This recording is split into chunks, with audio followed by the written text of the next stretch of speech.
Welcome to the Top 200 podcast with your host, Herschel Fulham. What's up, everybody? This is Herschel Fulham from High School Top 200, and this is the Monday morning meeting podcast. Welcome, everybody, back again. Before I start, as usual, we have to make sure that everybody likes and subscribes. Write down some comments, ask me some questions. Tell me I'm right, tell me I'm wrong, give me some hints, all that kind of stuff. But like and subscribe here on YouTube. Also, save a bit of money on coffee and sign up for 1 month onto hstop200.com.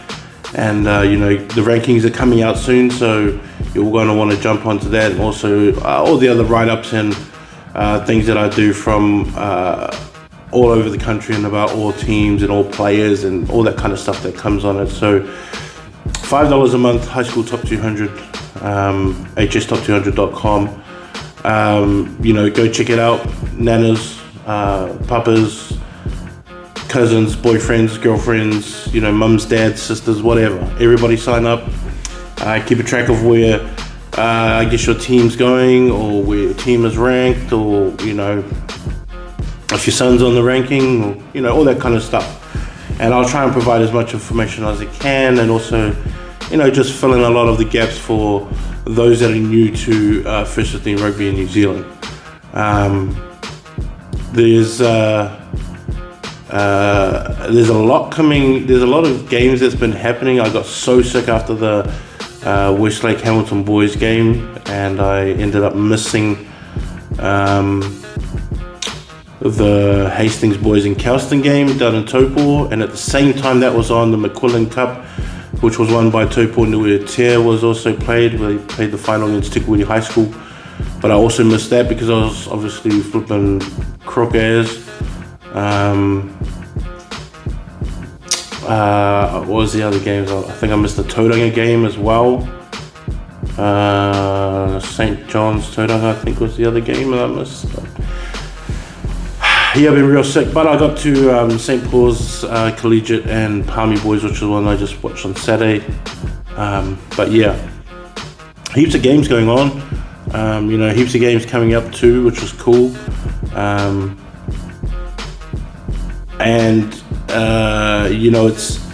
It's one of those things. I think that with the coming up of the season, I think we've got to start looking into we're going to start looking into who are the real, I guess, powerhouse teams are in the country. And what I mean by that, I think that once, pre-seasons are over, you got your set team, got your set players and all that kind of stuff, we're really going to find out,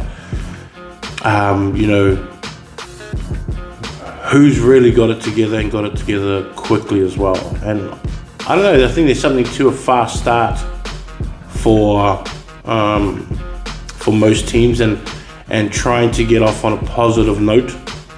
I think most teams want to have that kind of leverage where they can really get into the groove of their team and being able to set the standard pretty early and to have that feeling of success really early for their team. And within the next few weeks, everyone will be finalizing their teams.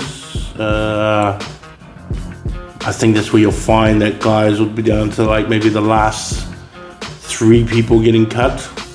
So to all you players out there that are still sort of in that situation where you're still fighting for like a spot on the roster, good luck to you. Keep going. Like, it's not over yet, and you can even like play your way into the team, just through performance. Sometimes it doesn't happen straight away, but midway through the year, you may find yourself in that situation where you can actually make the first 15 again.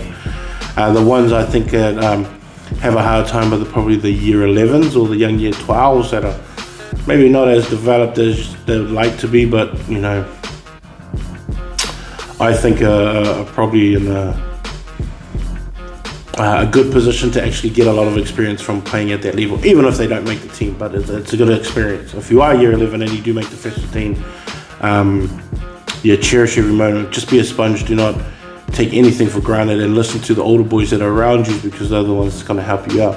And I've seen a lot of good year 11 players so far this year, and seeing what they could do and that are able to do. And I'm pretty impressed too with the talent that I've seen. And if you do have talent that is year 11, and you think that they deserve to be seen and watched, and maybe get some a bit of an opinion on, like, let me know, because I'll come out and do my homework and get some footage of them too. And because the rankings are coming out too, it's also a good time to get their name through and out there early, so they're gonna be talked about, those kind of situations. I was having a think about what my top 5 team should be, and like who would be ideally the number 1 team in the country. Now, if I took it by roster, off the top of my head, or the dome, I would look at Hamilton Boys, Sacred Heart, St. Kitts,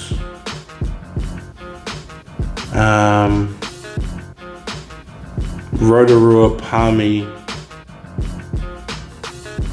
Scots College would probably be, on Hastings, will probably be the teams around that top 5 range. And that's just off the top of my head, just, without having, just by looking at rosters alone. And for obvious reasons, Hamilton Boys, because they got a bunch of guys back. They've got Ollie Mathis, who's arguably probably our number 1 player in the country this year. Jai Tamati probably will battle him out for that as well. I guess Moses Basin will be another one, or Sisse Basin will be another one.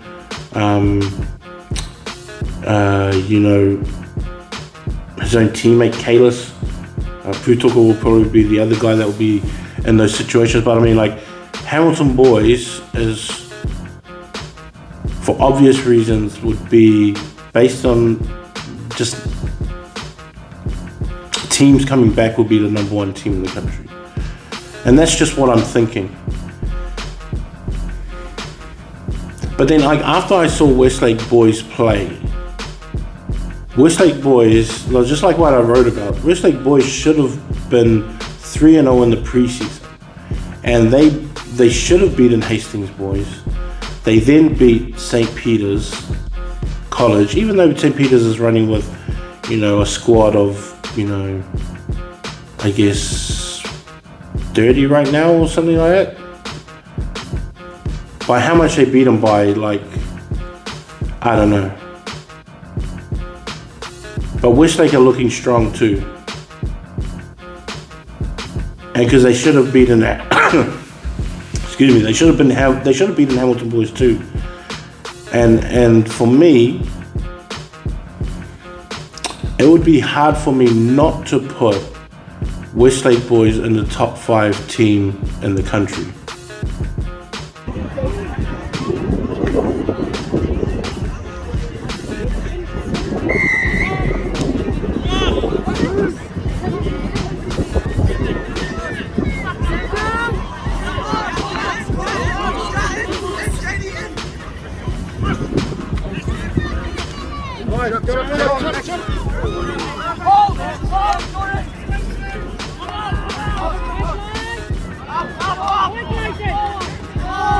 That's it, boys!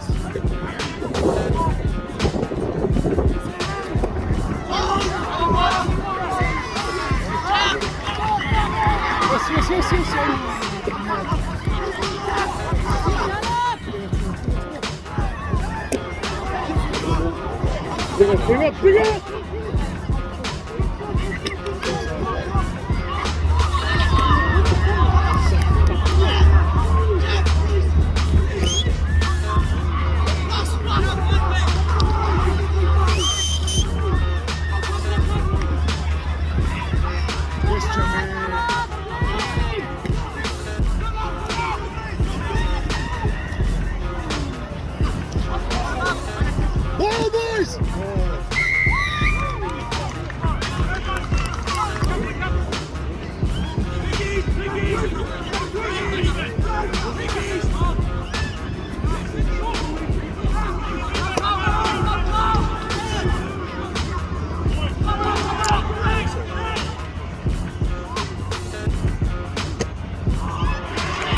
Awesome.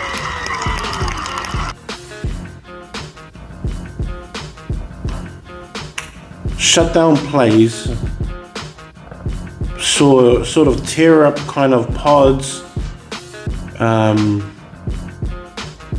grimy kind of team that no matter what tries to get their hands on the ball and disrupt, and it seems to be working.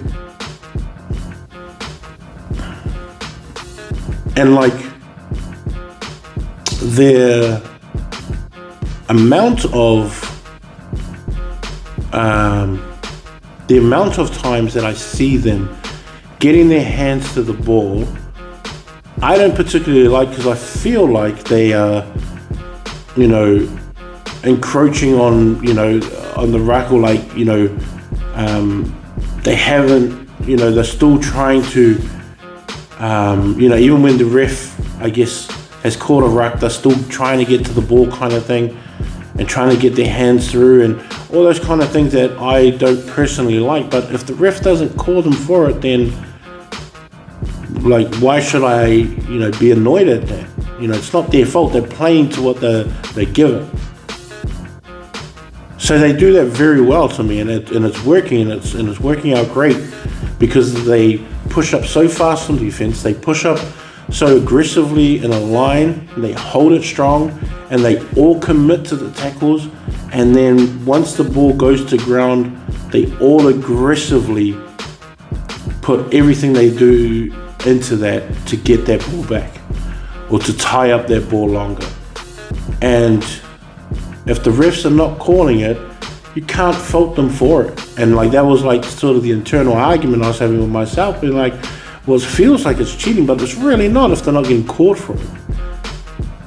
And these are in 3 different games, so like, to me, I was just like, well, they must be doing a lot of it right, and I have to be able to look at it and go, no, they're just good at what they're doing, and what they're doing is working, and they work so hard to shoot up on defense, tight as a team, and they work as a team, which is like the greatest thing that like you can have, is that they work as a team. And so for me, it's just like, I will have a big problem leaving them out of the top 5 in the country. So for me, Hamilton boys and Westlake most likely are the 2 strongest candidates, along with Sacred Heart College in Auckland, to compete for the number 1 place. Like, they have to have that. Westlake boys have to have that, have to be in that conversation for the number 1 team in the country. It doesn't look right, because that's not really something that you see a lot when it comes to like a North Harbour team, but they're playing so well. Like, they're so good at what they're doing, and they're not a big team at all.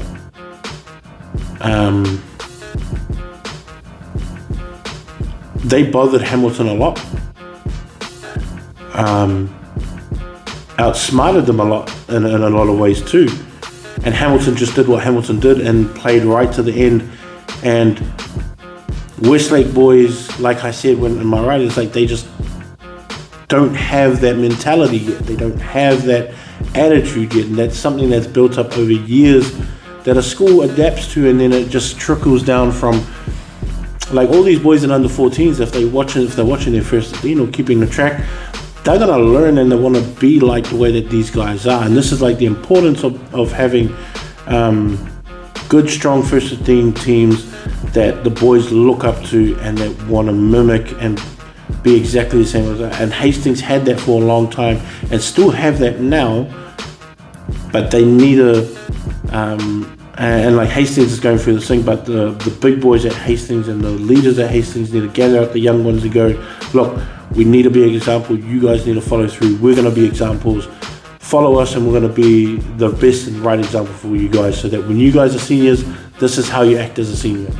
This is how you lead as a senior. And I'm hoping that Hastings have readapt that to their culture, because that's what took them to 2 national championships, And Westlake, if they do this right, are going to be that same kind of thing that Hastings Boys became, is a team that can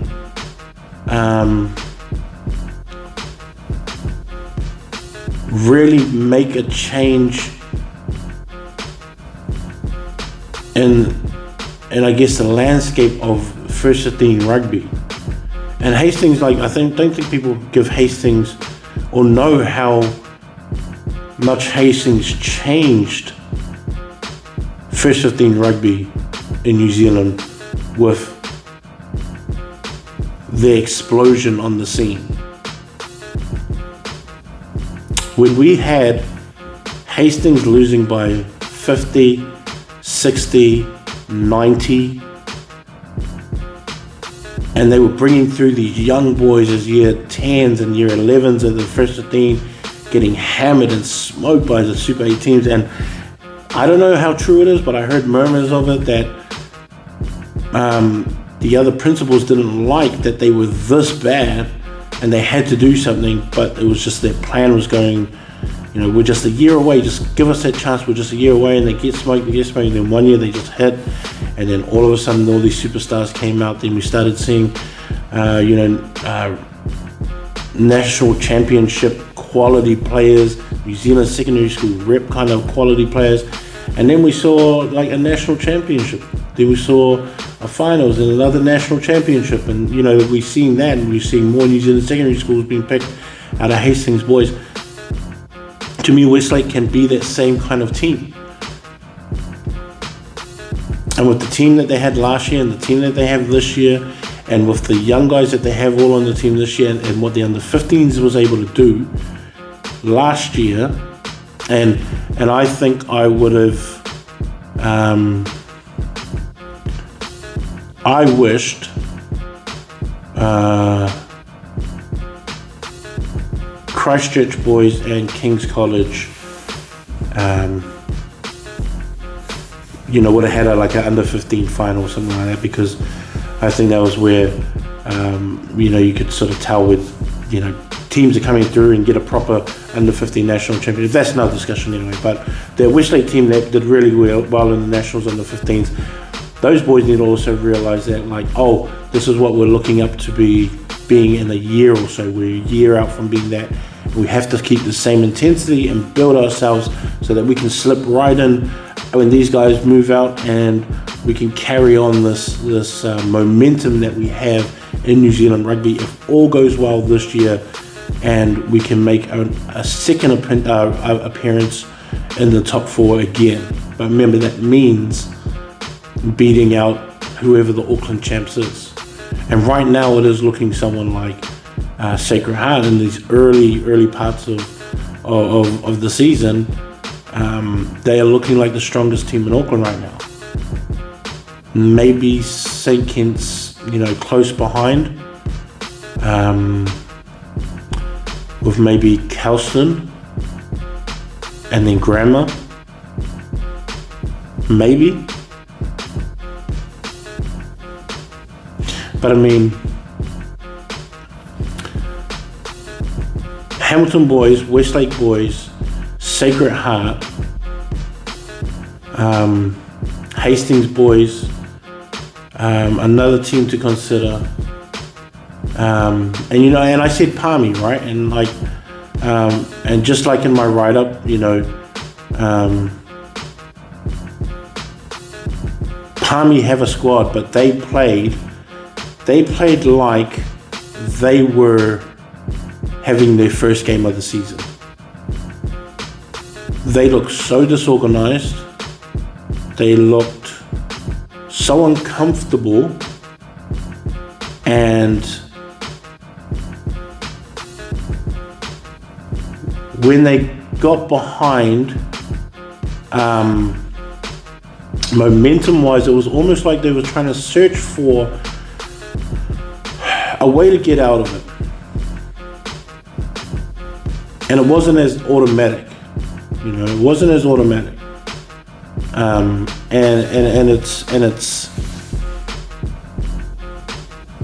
for a team like Palmy, with the guys that they have, Liam and Tane, and Quinton was there, obviously Eli, and like I don't need to tell Eli what he needs to work on because I'm sure he knows. Like and even with what's his name? Spacing out on his name. Jeepers, I'm so sorry, bro. But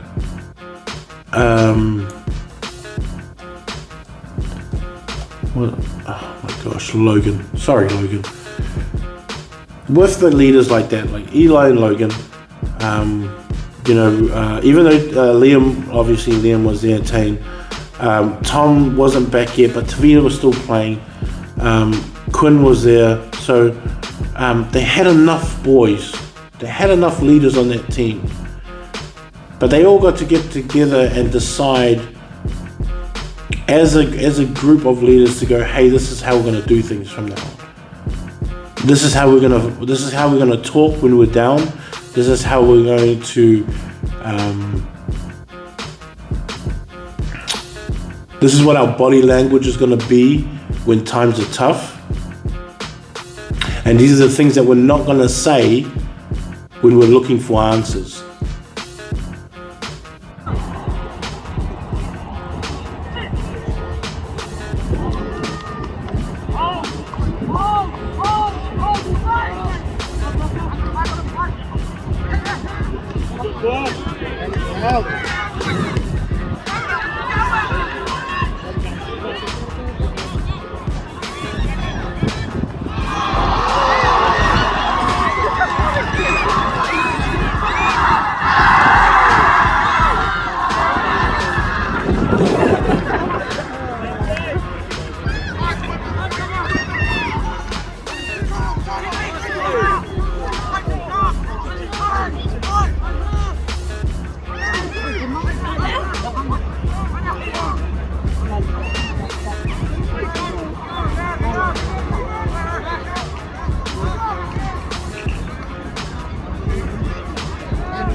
They were just so good. They were so good.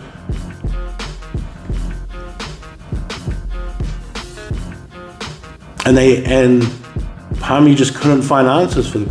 So for me, if I'm considering Palmy as a top 5 team consideration in the country, St. Paul's Collegiate has to be in that conversation. And 3 of those teams from the CNI of St. Paul's Collegiate, St. John's College, Hamilton, and Fielding all have a legitimate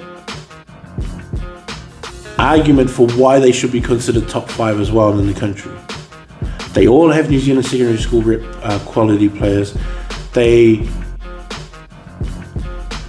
I think they all can beat at least 7 of the top Super 8 teams.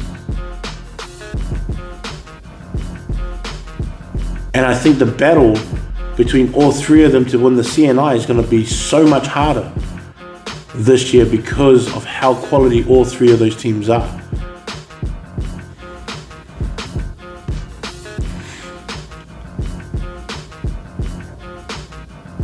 Now, I have this thing where I'm thinking about, it's just like, well, if I'm so sure about Hamilton boys, if I'm so sure about Sacred Heart, And I'm becoming so sure about Westlake boys, and there's 2 more spots left.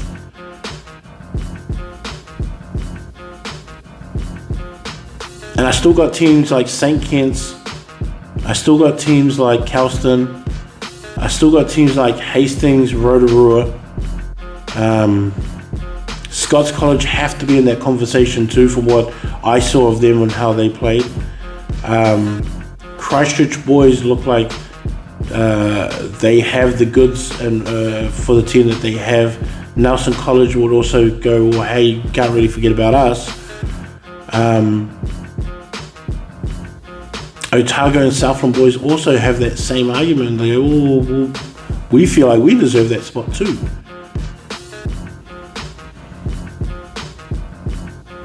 Otago boys beat King's College, and Otago boys didn't have, I would say, 4 of their top 10 players in their team, including their vice captain and captain, who weren't playing, and who make a big difference.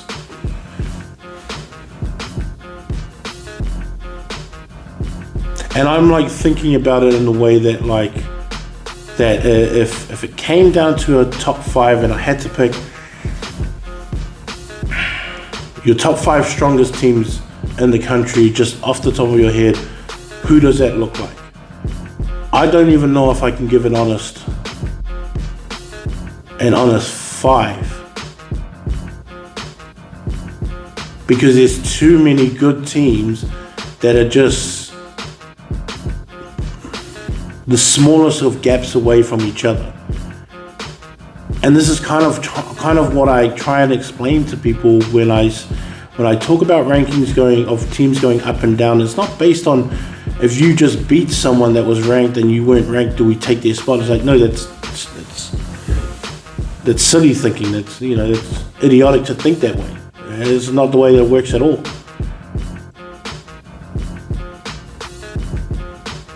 But it does show evidence that teams in New Zealand, no matter your ranking, the gap between you and that team who is ranked is not big at all. It's the smallest of margins. You're like a penalty away from beating somebody who was ranked, 10 or 12 spots higher than what you are. And you could easily win that game, because we've got so much talented teams in New Zealand that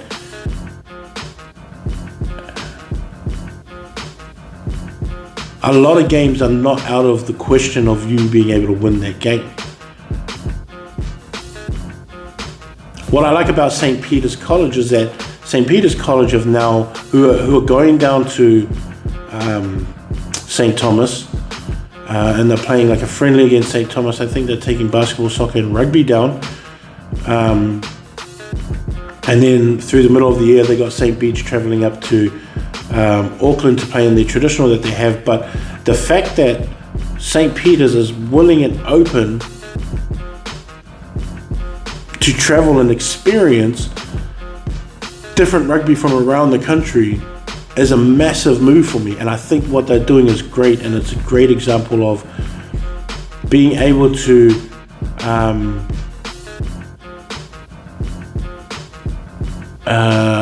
experience teams that you're just used to looking at on my website and what I say about them. And I know for a fact that when I was talking to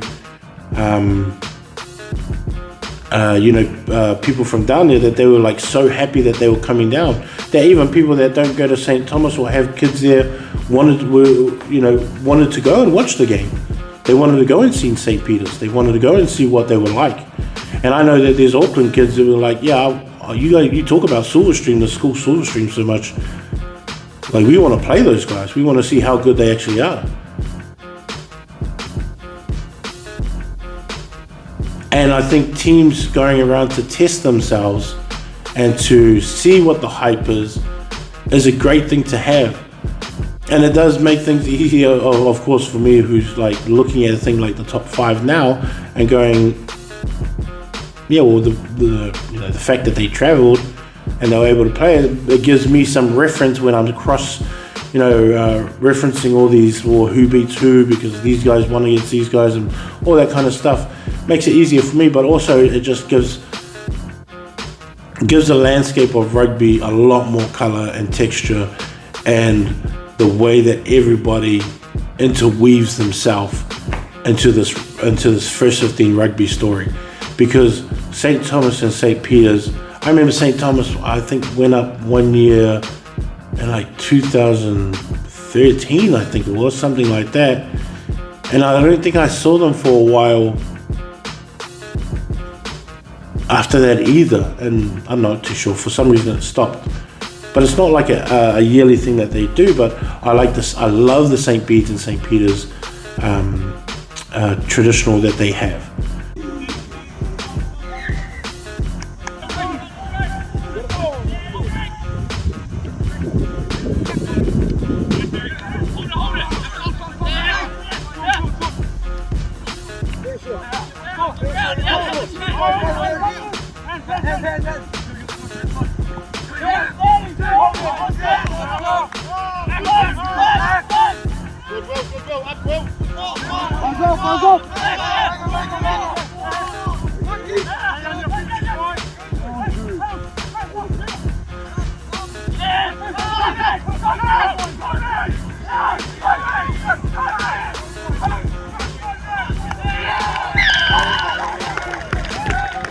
Between everybody's rankings is, and how easy it is for you to fall if you lose to the wrong kind of team. And again, it doesn't mean that you swap rankings, not at all. It just means that you move up or you move down. And it's all based on consistency of winning and how you win and how much points you defense and all that kind of stuff too. And so when I look at these top 5s, and the rankings will be out soon. We're waiting for the rankings because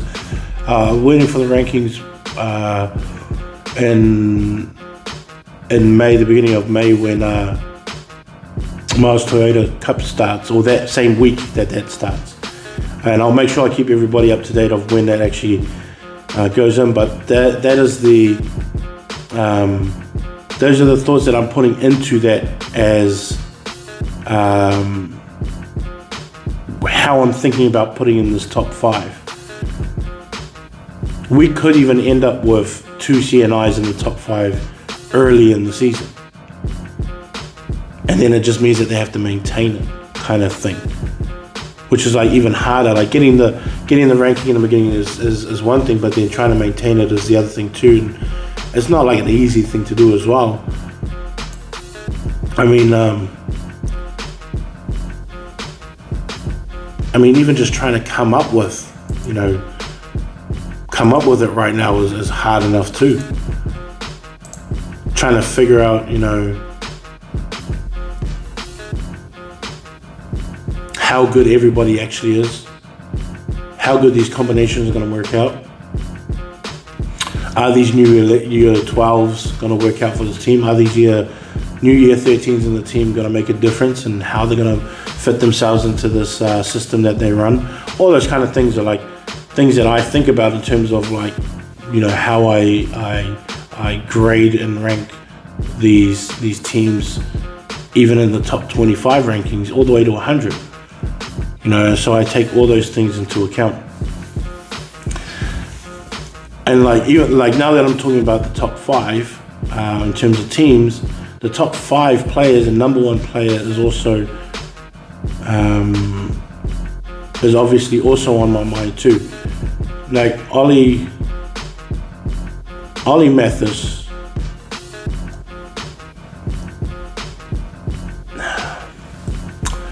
I don't want to pre-call it because there's so many contenders for it. Like I was watching Jai Tamati just how smooth he was the other day. And then I watched him. I watched him when he was in Tangaroa, I watched the game against Whangarei, and seeing the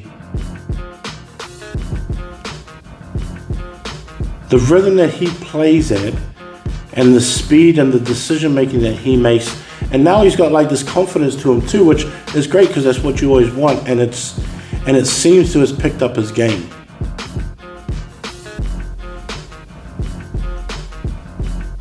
It really has picked up his game. Mosese Basin's the other one. It's like, how do you argue with that? Big, strong, fast and athletic. Plays number 8, probably should be an open side too. But then, like I watched Micah Fale, like he was the same too. Like his game against St. Peter's he was just unstoppable. He was just so good. On defense, they just couldn't get rid of him. Offense, he was just breaking the line like he usually does. Sean McNaughton comes back from injury last year, and he's just this big, massive monster. Ezekiel Kalolo moving from prop to hooker has changed the way that he plays, and he's got this new,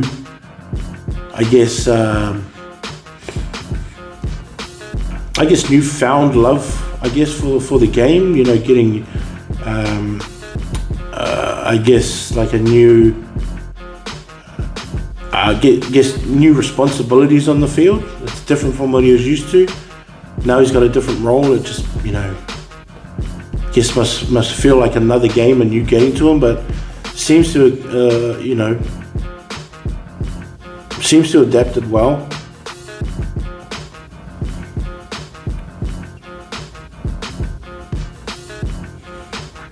I mean, Sione Latu was the other one from King's College. Him making the Barbarians last year and then bringing it into this year, and the way that I saw him play against Kings,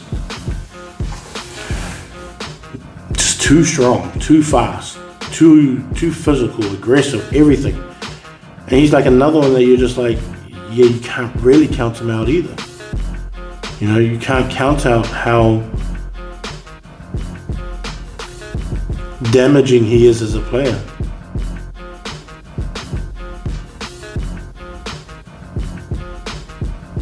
Jake Rusk is probably another one as well, like from St. Paul's. There's a lot. Just watching him on Saturday, he's just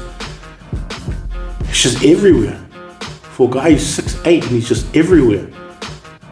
So mobile, so fast, so skillful, athletic, all those kind of things. Is like, how could you just pass him up that early? How do you pass him up? Logan Wallace, even though, they didn't play great as a team, but just physically looking at him yesterday, or on Saturday, he looked like a guy that's ready to make New Zealand secondary schools, and he's ready to be one of the best in the country. And I guess that's just like what you expect of all these guys. You expect of players like that who are coming back and have got that dream of getting the black jerseys. It's like they've all put in that work on the off season, and they've all come back with that same energy and drive. Kingston was another one that on Saturday. Kingston was just, oh my gosh, I forgot what his last name was. Sorry, bro. Him and Michael Robinson, for their team were just pretty much doing what they wanted, really. That's what it came down to.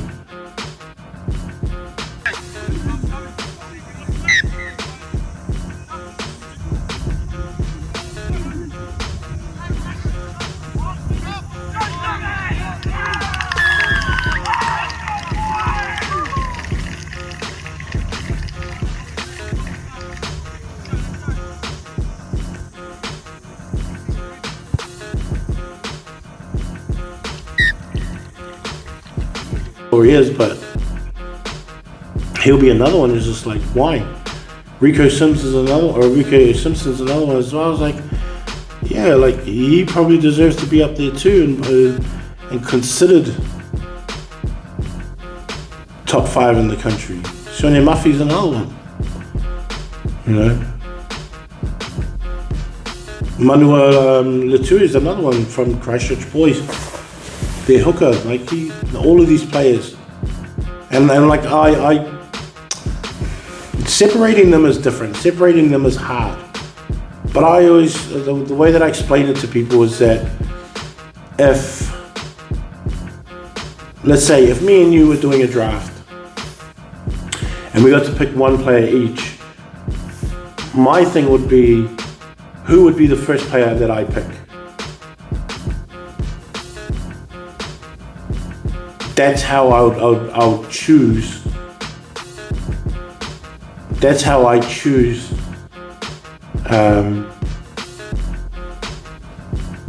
who goes where. It's got nothing to do with, well, if I wanted to play an expansion game, or if I wanted to play more of a kicking longevity game, or if I wanted to play at that speed. I'm not talking about that at all. I'm just saying, pick the guy that you want. No game plan, no nothing. Who's your first pick? Who would you take? And then second, who would you take? And then third, who would you take? And then as weeks go on, that opinion changes because players get better. Players have slumps. Players don't perform the way that you thought they would. Players come out of nowhere and start surprising, and all of a sudden that player it clicks and they just get it, and they're like, oh, I didn't know this was what you were asking me to do, but yeah, I can do that, and they do it flipping well. Then they end up playing their way into the rankings. And then up the ladder they fly, kind of thing. There's like been a lot of those kind of examples of players that, and that's why I try and tell players not to be so concerned, as it's like, some of you guys just don't get it. And you may not even get it this year, but you may get no rep recognition at all, and then all of a sudden you hit 18, 19, and New Zealand under 20s want you to trial for them. And that's just you making it happen, and that's just when it clicked. It's just when it clicked. So don't be like so down on yourself if it doesn't work out straight away. Sometimes it just doesn't work, and sometimes it just clicks later on for different people. It's just kind of how it is sometimes. And so at this moment, if that same question was posed to me, Ollie Mathis probably would be that number 1 pick. Closely by, I'm not too sure, Jai or Mosese, maybe Sean McNaughton.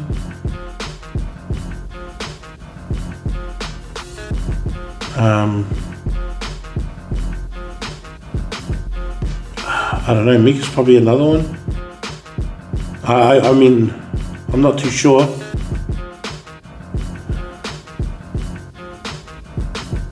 But like it's really close, and it's like a great headache to have for these selectors, because they have so much talented boys this year that fill up a lot of the positions, that when they pick this New Zealand secondary schools for this year, at the end of the season, they're going to have so much guys that they can turn towards, which will make the Māori under 18 team really good, which will also make the New Zealand Barbarians team really good as well. And I still think we need a New Zealand Samoa and a New Zealand Tongan team to then fill in those rep sides and all that kind of stuff.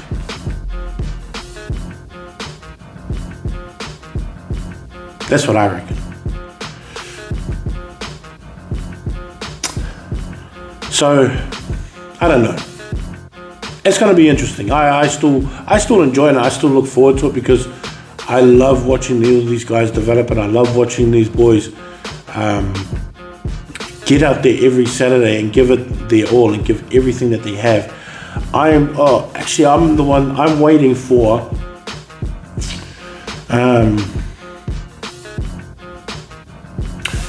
I'm waiting for rosters. I'm waiting for schools to sort of send me rosters, and I want it from all schools, like even the 1B, the Bay of Plenty competition, the First Division Waikato competition. I want rosters from all schools. I want to keep a track of all players. You know, the Bay of Plenty Division 1, 2, and 3 are, you know, they've got heaps of good teams around the counties as well.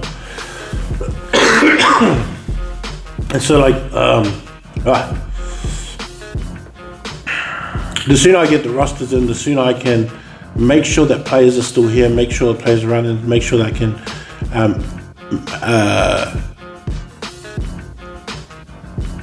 include everybody in it, which is the most important thing, is include everybody in it. Because there's some small school players that I really, really, really like. I'm just not too sure if they're even coming back, but I just need to know, like, you know, and I can't find any information. No one puts out that information. So if you've just named your squad, please send it to me so I can send it out to everybody else and put it out there and give some light on your guys' team and your program and all that kind of stuff, because I love doing that kind of thing. And then at least I'll be able to see rosters as well. I think today's game is St. Paul's Collegiate are playing Gisborne Boys of Whakatane, and then they have a game against the Mount Maunganui College. Oh, I said the Mount Maunganui College. I forgot when their game is, like Thursday or something.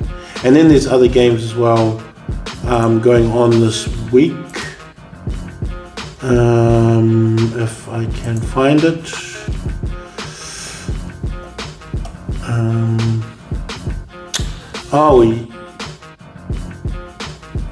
Yeah, that's right. The Tuesday is the St.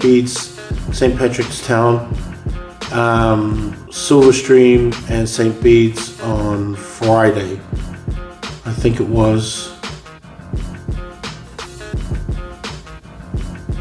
And those are the only games that I've got for now.